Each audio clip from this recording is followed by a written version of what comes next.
Does having high testosterone actually make people angry? Obviously, there's no definitive answer to this question, but I think a realistic answer would be it depends. And it actually depends on who you are before this testosterone elevation, whether this elevation comes from supplementation or from natural remedies. Testosterone will bind to what's referred to as the androgen receptor. And this receptor is actually responsible for binding directly to the nucleus and instigating what's referred to as protein synthesis.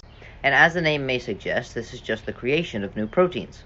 Specifically, if we're speaking about anger, we'd be looking at the brain. And we see androgen receptors inside of neurons. And neurons are really the cells inside of the brain that will communicate and cause us to go through daily actions. And they actually communicate through a network of different proteins.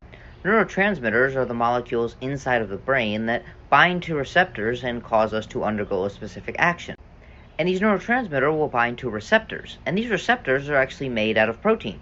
So one of the functions of the androgen receptors is to increase protein synthesis, which will increase the number of receptors on the neuron. Another function is to increase the synthesis of enzymes, which are also proteins, and these proteins are involved in turning certain amino acids and other precursors into neurotransmitters. And finally, there are many proteins involved in actually increasing and expanding the size of the brain. While most of the brain, 60% approximately, is actually made of fat, and there's only about 10 to 12% made from protein, there are many steps involved in taking dietary fat and other nutrients and turning it into different structural components of the brain. And these require different proteins to facilitate this process. And what we're really getting at here is that testosterone will simply just increase protein synthesis and the strength of our brain. It simply just amplifies whatever neural connections are currently in place. So let's say currently you have a lot of neural connections associated with negativity and anger, and you're an angry person even with low testosterone. Increasing testosterone will amplify the strength of these connections and make you a little bit more negative and a little bit more angry. But let's say at baseline you're extremely creative or you're extremely funny.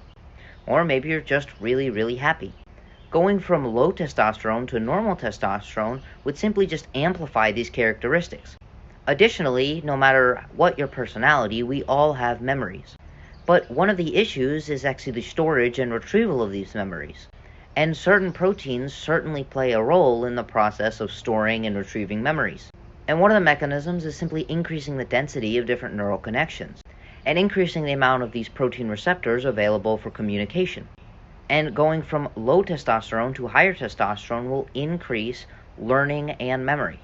Simply, testosterone will make your brain just a little bit stronger. So we can't necessarily blame testosterone for making someone angry, because it's simply a reflection of thought patterns and neural connections that were already in place.